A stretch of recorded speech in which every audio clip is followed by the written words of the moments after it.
The Monkey's Paw.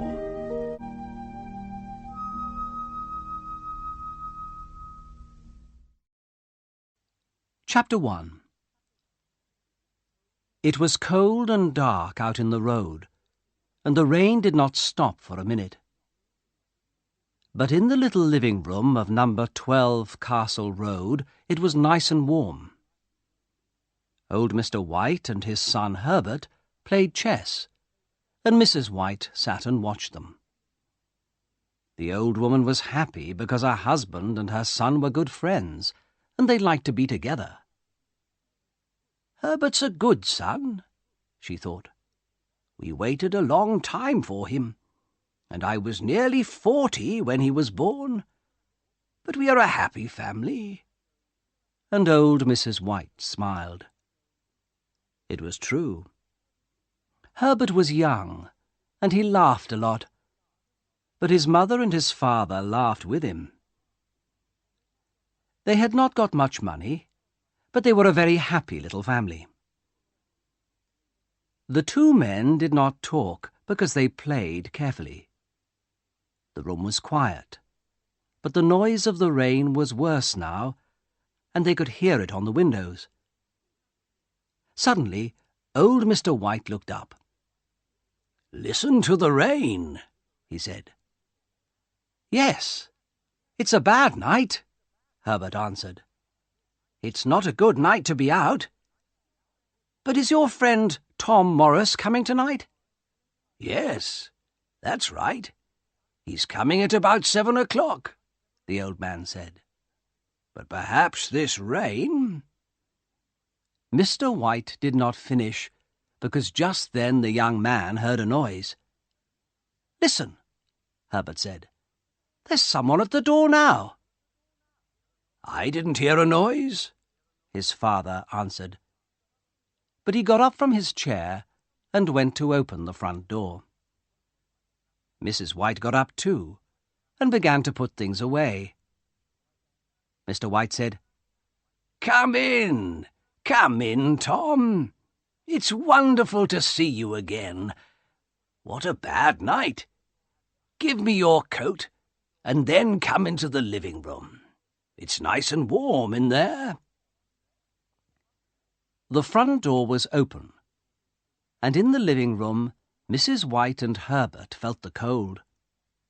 Then Mr. White came back into the living room with a big, red-faced man. "This is Tom Morris," Mr. White told his wife and son. "We were friends when we were young. We worked together before Tom went to India. Tom, this is my wife, and this is our son, Herbert."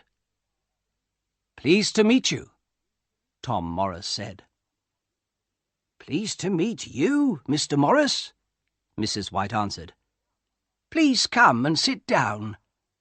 "Yes, come on, Tom," Mr. White said. "Over here, it's nice and warm." "Thank you," the big man answered, and he sat down. "Let's have some whiskey," old Mr. White said. "You need something to warm you on a cold night." He got out a bottle of whiskey, and the two old friends began to drink and talk. The little family listened with interest to this visitor from far away, and he told them many strange stories. Chapter 2. After some time, Tom Morris stopped talking, and Mr. White said to his wife and son, "Tom was a soldier in India for 21 years.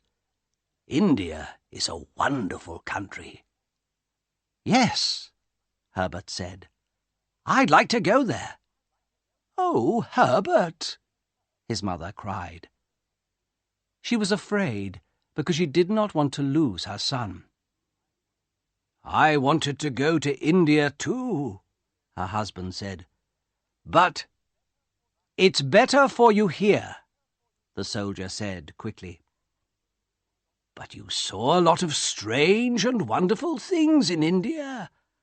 I want to see them too one day," Mr. White said. The soldier put down his whiskey. "No," he cried. "Stay here." Old Mr. White did not stop. "But your stories were interesting," he said to Tom Morris.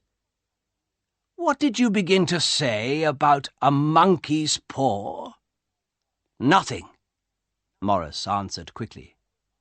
"Well, nothing important." "A monkey's paw?" Mrs. White said. "Come on, Mr. Morris. Tell us about it," Herbert said. Morris took his whiskey in his hand, but suddenly he put it down again. Slowly he put his hand into the pocket of his coat, and the White family watched him. "What is it? What is it?" Mrs. White cried. Morris said nothing. He took his hand out of his pocket. The White family watched carefully, and in the soldier's hand they saw something little and dirty. Mrs. White moved back, afraid, but her son Herbert took it and looked at it carefully. "Well, what is it?" Mr. White asked his friend. "Look at it," the soldier answered. "It's a little paw. A monkey's paw." "A monkey's paw?" Herbert said, and he laughed. "Why do you carry a monkey's paw in your pocket, Mr. Morris?" he asked the old soldier. "Well, you see," Morris said, "this monkey's paw is magic." Herbert laughed again, but the soldier said, "Don't laugh, boy. Remember, you're young. I'm old now, and in India I saw many strange things." He stopped talking for a minute, and then he said, "This monkey's paw can do strange and wonderful things. An old Indian gave the paw to one of my friends. My friend was a soldier, too. This paw is magic because it can give 3 wishes to 3 people." "Wonderful," Herbert said. "But these 3 wishes don't bring happiness," the soldier said. "The old Indian wanted to teach us something. It's never good to want to change things." "Well, did your friend have 3 wishes?" Herbert asked the old soldier. "Yes," Morris answered quietly. "And his 3rd and last wish was to die." Mr. and Mrs. White listened to the story, and they felt afraid. But Herbert asked, "And did he die?" "Yes, he did," Morris said. "He had no family, so his things came to me when he died. The monkey's paw was with his things, but he told me about it before he died," Tom Morris finished quietly. "What were his first 2 wishes, then?" Herbert asked. "What did he ask for?" "I don't know. He didn't want to tell me," the soldier answered. For a minute or two, everybody was quiet. But then Herbert said, "And you, Mr. Morris? Did you have 3 wishes?" "Yes, I did," Morris answered. "I was young.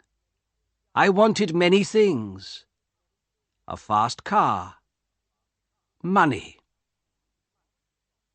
Morris stopped for a minute, and then he said with difficulty, "My wife and my young son died in an accident in the car.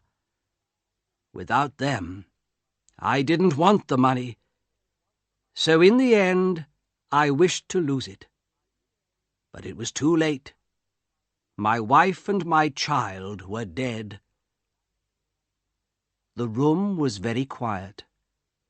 The White family looked at the unhappy face of the old soldier. Then Mr. White said, "Why do you want the paw now? You don't need it. You can give it to someone." "How can I give it to someone?" the soldier said. "The monkey's paw brings unhappiness with it."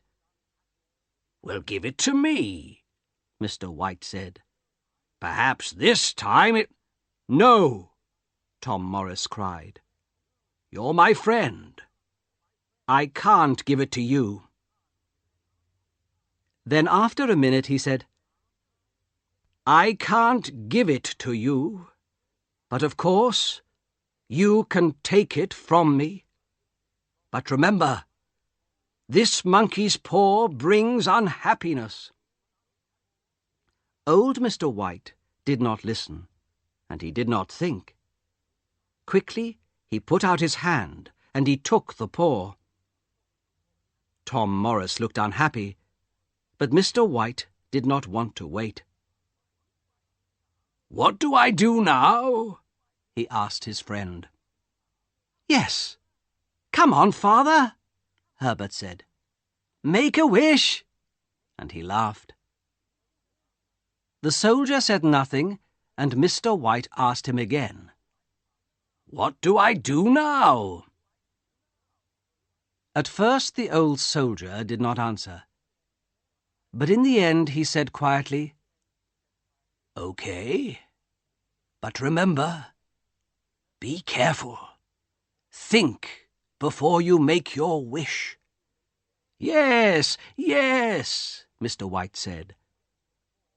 "Take the paw in your right hand, and then make your wish.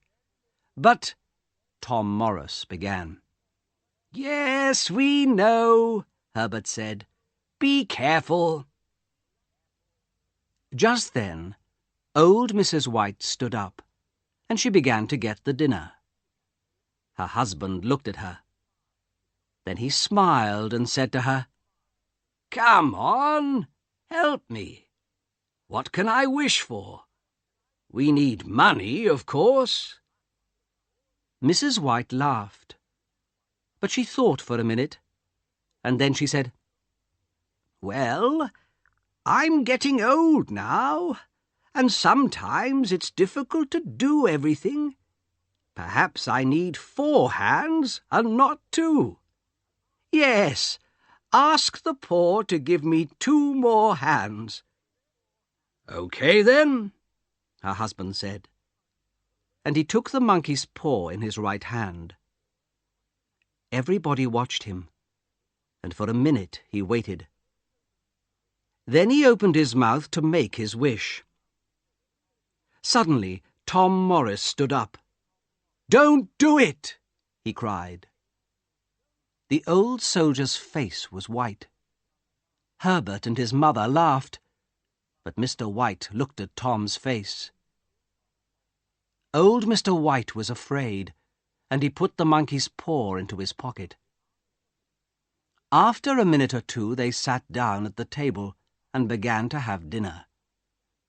The soldier told the family many strange and wonderful stories about India.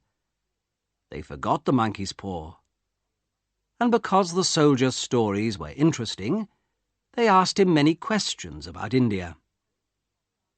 When Tom Morris stood up to leave, it was very late. "Thank you for a very nice evening," Morris said to the family. "And thank you for a very good dinner," he said to Mrs. White. "It was a wonderful evening for us, Tom," old Mr. White answered. "Your stories were very interesting. Our life isn't very exciting, and we don't have the money to visit India. So please come again soon. You can tell us some more stories about India." Then the old soldier put on his coat. He said goodbye to the White family and went out into the rain. Chapter 3. It was nearly midnight. In their warm living room, the two old people and their son sat and talked about the soldiers' stories. "India is a wonderful country," Mr. White said. "What exciting stories! It was a good evening." Mrs. White stood up to take some things into the kitchen, but she stopped and listened to Herbert and his father. "Yes," Herbert said, "Morris told some interesting stories, but of course some of them weren't true." "Oh, Herbert," Mrs. White said. "Well, Mother, that story about the monkey's paw wasn't true. A dirty little monkey's paw isn't magic, but it was a good story." And Herbert smiled. "Well, I think you're right, Herbert," his mother said. "I don't know," Mr. White said quietly. "Perhaps the story was true. Strange things can happen sometimes." Mrs. White looked at her husband. "Did you give some money to Tom Morris for that paw?" she asked. "We don't have money to give away for nothing." Mrs. White was angry now. "Well, yes," her husband answered. "I did, but not much. And at first he didn't want to take it. He wanted the monkey's paw." "Well, he can't have it," Herbert laughed. "It's our paw now, and we're going to be rich and happy. Come on, Father, make a wish." Old Mr. White took the paw from his pocket. "Okay, Herbert, but what am I going to ask for? I have everything. You, your mother. What do I need?" "Money, of course," Herbert answered quickly. "We need money. You're always thinking about money. That's because we haven't got very much of it. With money, you can pay for this house. It can be your house. Go on, Father. Wish for £30,000.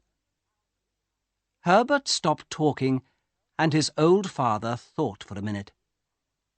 The room was quiet, and they could hear the rain on the windows. Then Mr. White took the monkey's paw in his right hand. He was afraid, but he looked at his wife and she smiled at him. "Go on," she said. Slowly and carefully, Mr. White said, "I wish for £30,000. Suddenly, he gave a cry, and Mrs. White and Herbert ran to him. "What's the matter, Father?" Herbert asked. "It moved," Mr. White cried. "The monkey's paw! It moved!" They looked at the paw. It was now on the floor and not in the old man's hand. The family watched it, and they waited, but it did not move again. So the little family sat down again and they waited. Nothing happened.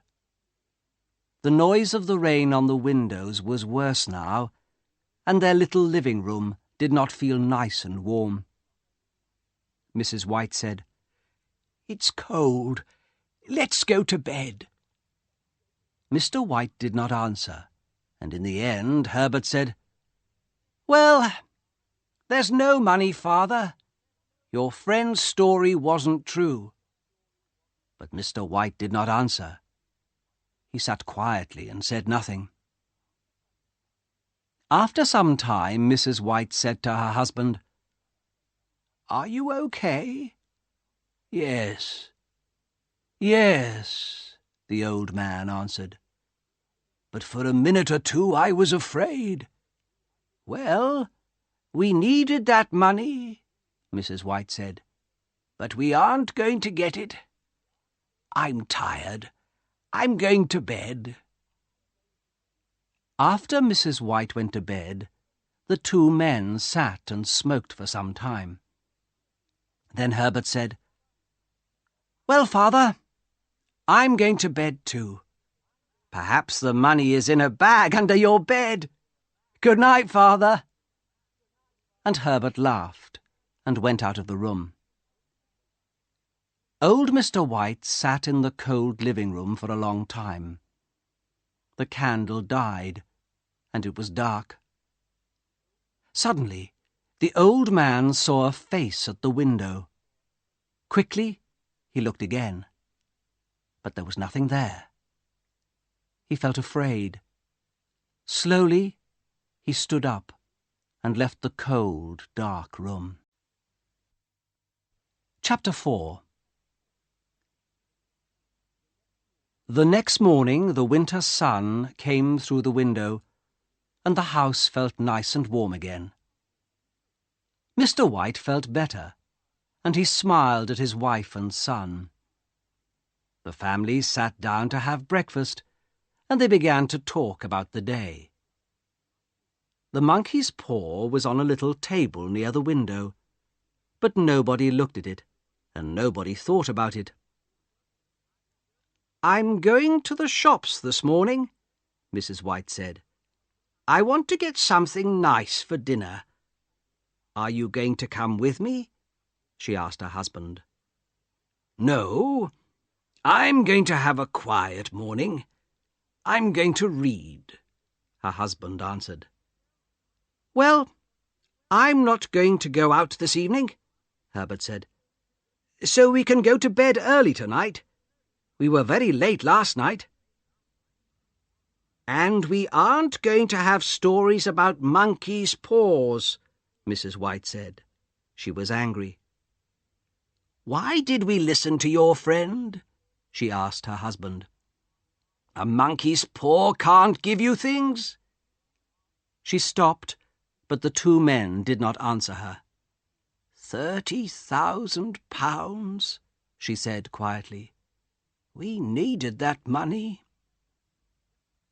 Just then Herbert looked at the clock and stood up. "I'm going to work," he said. "Perhaps the postman has got the money for you in a letter. Remember, I want some of it too." Herbert laughed, and his mother laughed too. "Don't laugh, son," Mr. White said. "Tom Morris is an old friend, and he thinks the story is true. Perhaps it is." "Well, leave some of the money for me." Herbert laughed again. His mother laughed too, and she went to the door with him. "Goodbye, Mother," Herbert said happily. "Get something nice for dinner this evening at the shops. I'm always hungry after a day at work." "I know you are," Mrs. White answered. Herbert left the house and walked quickly down the road. His mother stood at the door for some time and watched him. The winter sun was warm, but suddenly she felt very cold. Chapter 5.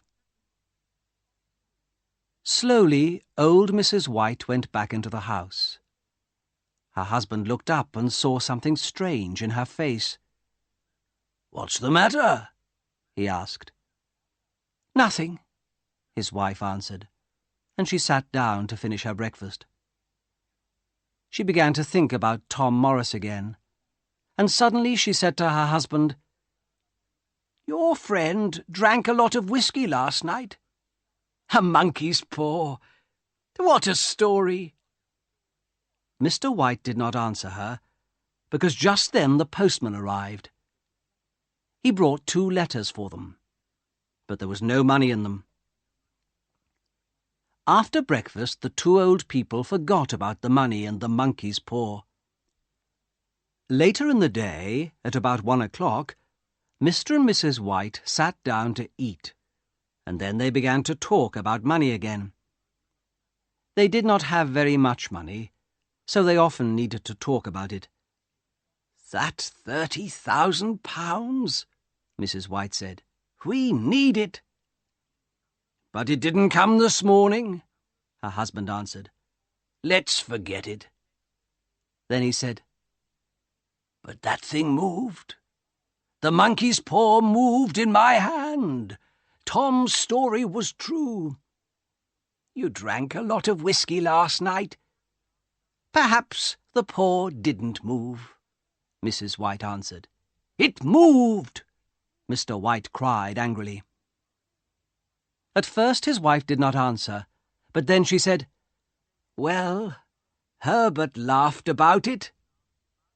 Suddenly she stopped talking. She stood up and went over to the window. "What's the matter?" her husband asked.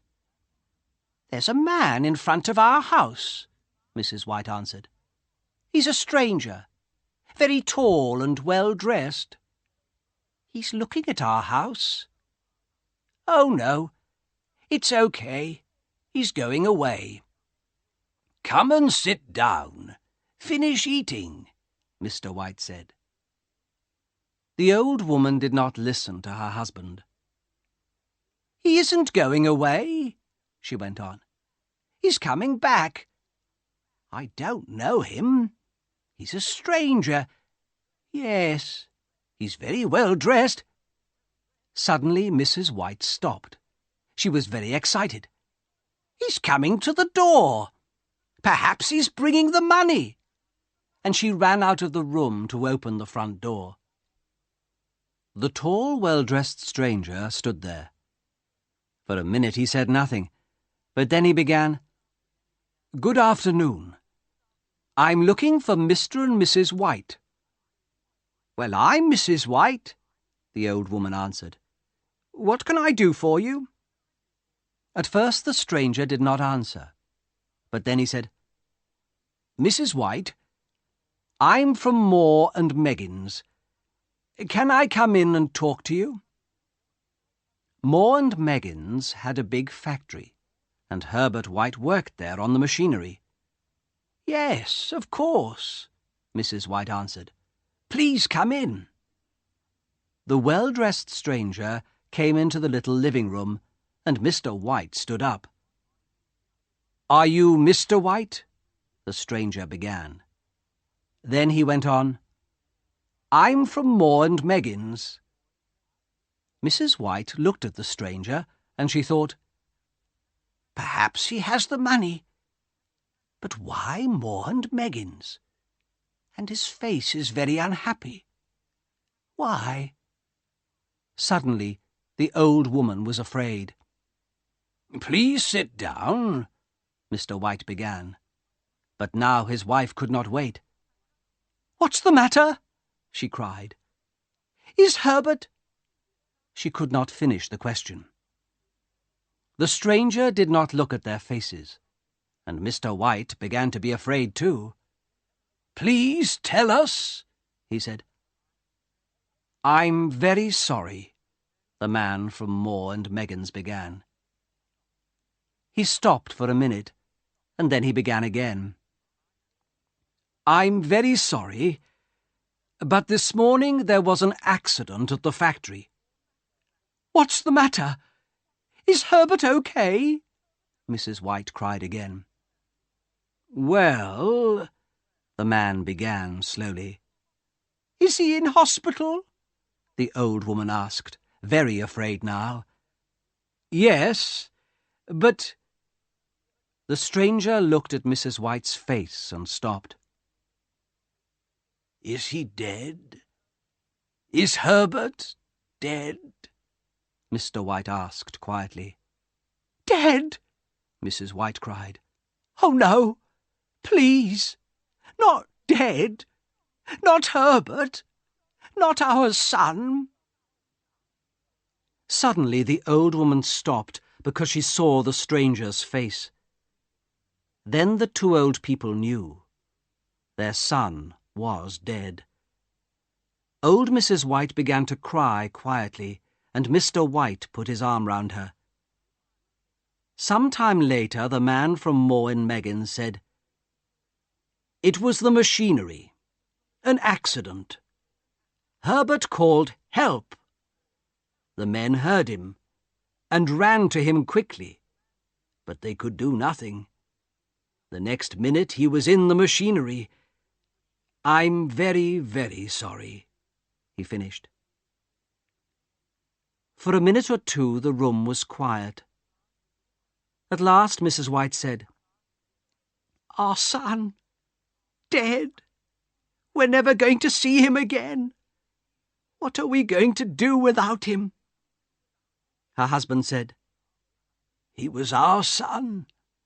We loved him." Then Mrs. White asked the stranger, "Can we see him? Can we see our son? Please take me to him. I want to see my son." But the stranger answered quickly. "No," he said. "It's better not to see him. They couldn't stop the machinery quickly. He was in there for a long time, and at first they couldn't get him out. He was—" The man stopped. Then he said, "Don't go to see him." The stranger went over to the window because he did not want to see the faces of the two old people. He said nothing, but he stood there for some time and he waited. Then he went back to the old people and began to talk again. "There's one more thing," he said. "Your son worked for Moore and Meggins for 6 years, and he was a good worker. Now Moore and Meggins want to help you at this unhappy time." Again the stranger stopped. After a minute he began again. "Moore and Meggins want to give you some money." Then he put something into Mr. White's hand. Old Mr. White did not look at the money in his hand. Slowly he stood up and looked at the stranger, afraid. "How much?" Mr. White asked, very quietly. He did not want to hear the answer. £30,000, the stranger said. Chapter 6. 3 days later, in the big new cemetery 2 miles from their house, the two old people said goodbye to their dead son. Then they went back to their dark old house. They did not want to live without Herbert, but they waited for something good to happen, something to help them. The days went by very slowly. Sometimes they did not talk, because there was nothing to say without Herbert, and so the days felt very long. Then one night, about a week later, Mrs. White got out of bed because she could not sleep. She sat by the window and she watched and waited for her son. He did not come and she began to cry quietly. In the dark her husband heard her and he called, "Come back to bed. It's cold out there." "It's colder for my son," his wife answered. "He's out there in the cold cemetery." Mrs. White did not go back to bed, but Mr. White was old and tired, and the bed was warm. So in the end he went to sleep again. Suddenly he heard a cry from his wife. "The paw!" she cried. "The monkey's paw!" She came back to the bed and stood there. "What is it? What's the matter?" Mr. White cried. He sat up in bed. "What's the matter?" he thought. "Why is she excited? What's she talking about?" He looked at his wife. Her face was very white in the dark. "I want it," she said quietly. "And you've got it. Give it to me, please." "What?" Mr. White asked. "The monkey's paw," Mrs. White said. "Where is it?" "It's downstairs," Mr. White answered. "Why?" Mrs. White began to laugh and cry. "We can have 2 more wishes," she cried. "We had 1, but there are 2 more." "Oh, no, not again! Think, woman!" Mr. White cried. But Mrs. White did not listen. "Quickly," she said. Go and get the paw. We're going to wish for our boy to come back to us." "No!" Mr. White cried. "You're mad!" "Get it! Get it quickly!" Mrs. White cried again. Mr. White said again, "Think, woman, think! Our boy was in the machinery for a long time. They didn't want to show him to us. Think! Do you want to see his body?" "Yes, he's my son. I'm not afraid of him," she answered. "You don't understand," Mr. White said sadly, but he went downstairs to look for the monkey's paw. In the living room it was dark, and Mr. White did not have a candle. Slowly he went across the room, and he put out his hand for the monkey's paw. He touched it, and quickly took his hand away again. "No," he thought, "I can't. I don't want to see Herbert. His face, after he was in the machinery, no." Then he thought about his wife, and he put out his hand and took the paw. In the bedroom his wife waited. She saw the paw in Mr. White's hand and cried, "Quick! Make the wish!" "I can't," Mr. White answered. "Remember, he died in the machinery. Make the wish! I'm not afraid of my own son," Mrs. White cried again. Mr. White looked sadly at his wife, but he took the paw in his right hand and said slowly, "I wish for my son, Herbert, to come back to us." Then he sat down in the nearest chair. But Mrs. White went over to the window and looked out into the road. She stayed there for a long time, and she did not move. Nothing happened. The monkey's paw could not do it. "Thank God," Mr. White said, and he went back to bed. Soon Mrs. White went to bed too. Chapter 7. But they did not sleep. They waited, and they listened. In the end, Mr. White got up to get a candle because the dark made him more afraid. He began to go downstairs, but suddenly he heard a noise at the front door. He stopped, and he listened. He could not move. Then the noise came again. This time he ran. He ran upstairs, back into the bedroom, and he closed the door behind him. But again the noise came. "What's that?" Mrs. White cried, and she sat up in bed. "Nothing. Go to sleep again," her husband answered. But Mrs. White listened, and the noise came again. "It's Herbert! It's Herbert!" she cried. "I'm going to open the door for him." And she got out of bed and ran to the door of the bedroom. Mr. White got there first and stopped her. "No!" he cried. "Think!" "But it's my boy! It's Herbert!" she answered. "No! Don't go! Don't!" her husband cried again. But Mrs. White did not listen to him. She opened the bedroom door and ran from the room. "I'm coming, Herbert! I'm coming!" she called. Mr. White ran after her. "Stop!" he cried. "Remember, Herbert died in the machinery. You don't want to see him." For a minute, Mrs. White stopped and looked at her husband. But then the noise came again, and she began to run downstairs. "Help me! Help me!" she called to her husband. But Mr. White did not move. "The paw," he thought. "Where's the monkey's paw?" He ran back into the bedroom. "Quick!" he thought. "Where is it?" At first he could not find it in the dark. Ah, there it was. He had it. Just at that minute, he heard his wife downstairs. Wait! Wait, Herbert! I'm coming!" she cried. She began to open the front door. At the same time, Mr. White took the monkey's paw in his right hand, and he made his third wish. Mrs. White gave a long, unhappy cry, and her husband ran down to her. She stood by the open door.